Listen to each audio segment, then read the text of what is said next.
fuck, this place looks cool. What's this?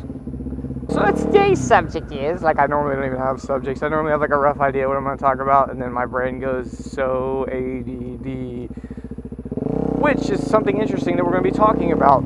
So it's not just an ADD moment. This is relevant to the vlog that I'm about to make. This is a video concerning motovlogging and its safety. Is motovlogging safe? Hello. Oh, sorry. Okay, I'm well. Hey, how you doing? Alright, game on! There was a comment somebody had asked, is motovlogging safe?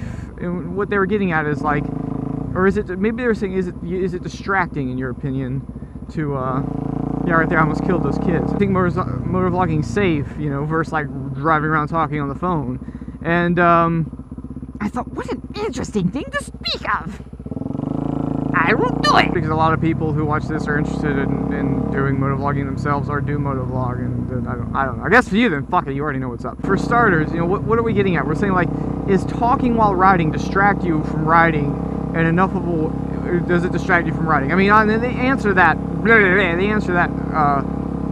immediately is yes. Of course it is, because you're doing something other than riding.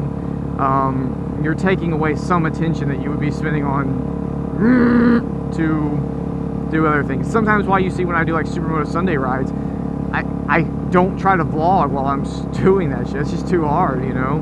I don't know how Moto Trippin does some of the shit he does. Fire Guy 24, one of the guys I ride with, he's done vlogs while he's in the midst of just dicking around, and it's sometimes I'm just way too focused on the fun I'm having, and then in the actual then focusing on riding that I give up. But anyway, the point is, yes, of course it does to some extent.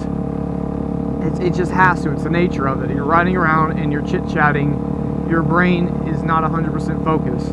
Now, there's some things about that too. You know, they talk about when you ride a motorcycle, the amount of cognitive power or whatever it takes to ride a bike is actually like really high. There's some statistics out there about it. I think that's something like similar to that of flying a goddamn airplane or something. But for flying an airplane, it's easy. I've done that in flight simulators all the time. You just fucking fly. It's like a joke. Like that it's, yeah, it takes like this incredible amount of concentrating power.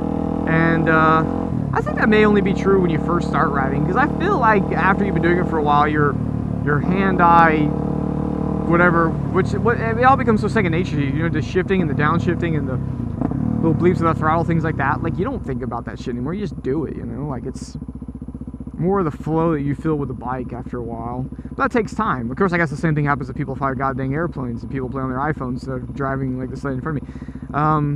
You know, I guess over time everything becomes easier, you know.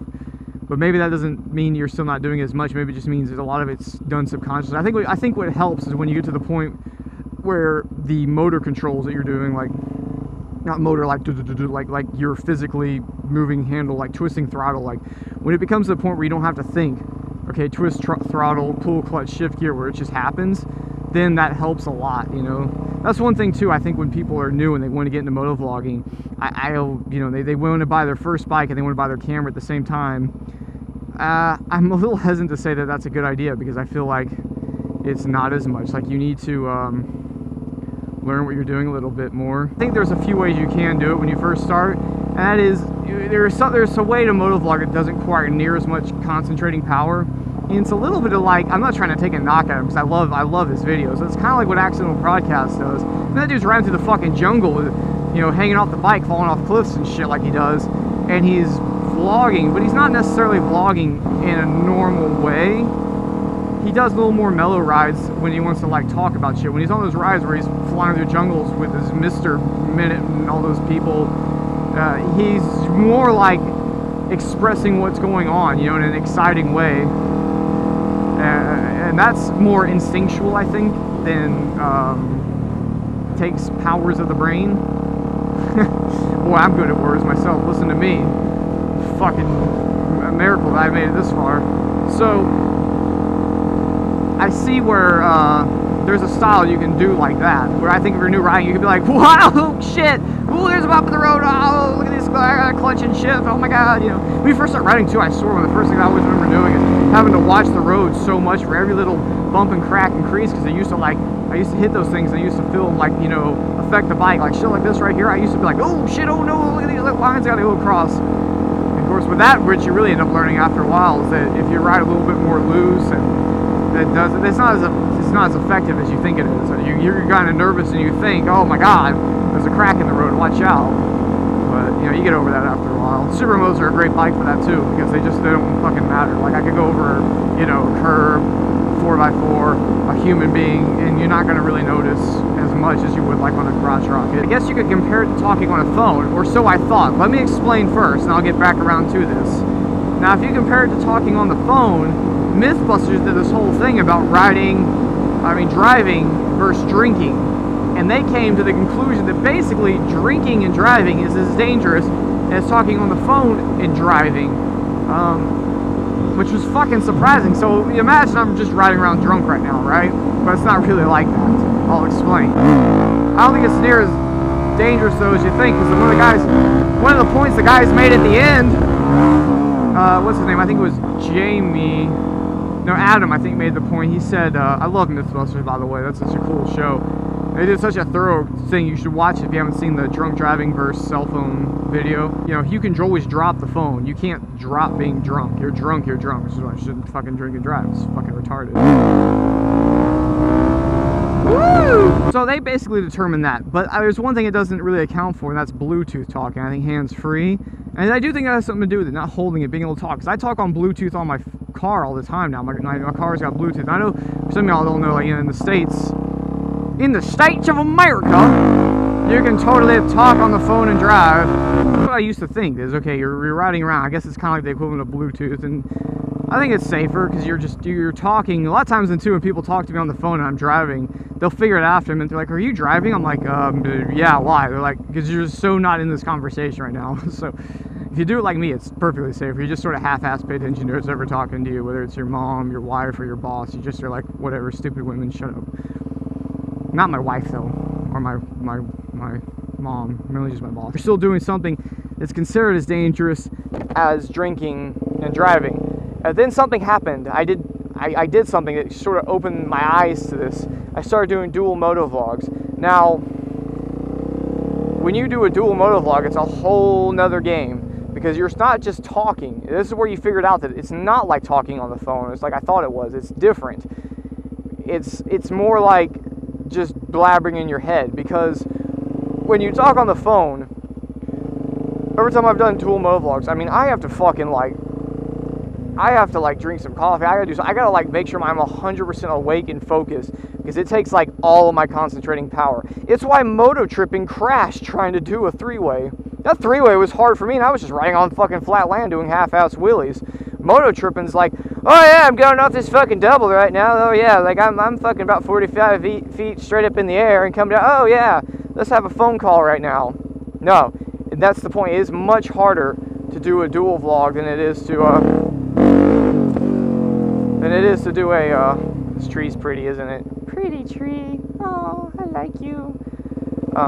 It's harder to do a phone conversation where you're actually having to talk to other people and engage in a engaging way or whatever than just talking to yourself. So yeah, I say stay away from dual vlogs until you're pretty comfortable riding. But motovlogging is kind of like jibber jabbering in your head. It's still going to take some concentration away what you're doing. It totally is.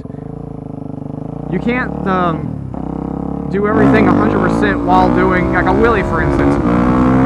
You sort of do like kind of half-ass wheelies. You can do it, but and really good guys can do it even better. It's just, maybe if you practice wheelies better, just like riding, it becomes so much better wheelies, then it's not a problem. But like if I stop talking and just do a wheelie, they're usually a lot better. My advice to anybody who wants to do it and be safe, like I've always told people too, just to practice to see if you're any good at motovlogging, is see if you can talk to yourself, for starters. You know, that's how I come up with a lot of motovlogs. My brain just wanders, man. I'm talking to myself inside of my head all the time.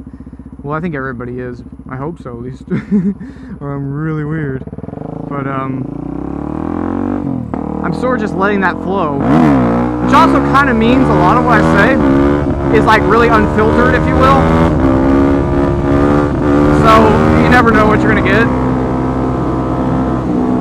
But that's kind of fun. That's kind of the fun of my personality, who I am when I motovlog. And but I think if you have to overthink it and analyze it, you're gonna take some. Well, you're always gonna take a little bit away from your riding, but how much it just depends on, I guess, how much you're having to concentrate on either your riding or what you're talking about, or a combination of both. So it's not as dangerous as talking on the phone, unless you're doing a dual motovlog, which is very, very much so. Then it's harder than just talking on the phone in that case, because I'll talk to people with my Scarla all the time, just like I talk to people with Bluetooth in my car, and it's kind of whatever. But when you're doing a dual vlog and you have to try to be like entertaining or think of shit to say that makes sense, not just blabber on like, yeah, I don't know, I guess we'll go out to eat later, I don't care, or yeah, what time do we gotta be there? Alright. So where you're trying to be like, what's going on, moto tripping in spicy 110? Are you having a brilliant day? Room, ride. You know, that's hard. Believe it or not, it's kind of harder. It's not the hardest thing in the world. You know, Valentino Rossi could probably do it, you know, fucking knee down, sliding sideways, flirting with a chick and shit. I don't know. So anywho, that concludes my talks of that. I'd like to see the conversation in the comments below, for those who motovlog or thinking you're motovlogging or just have an opinion, because I'm not the fucking be all of opinions. It's just my opinion. I like to see what y'all's opinion is too.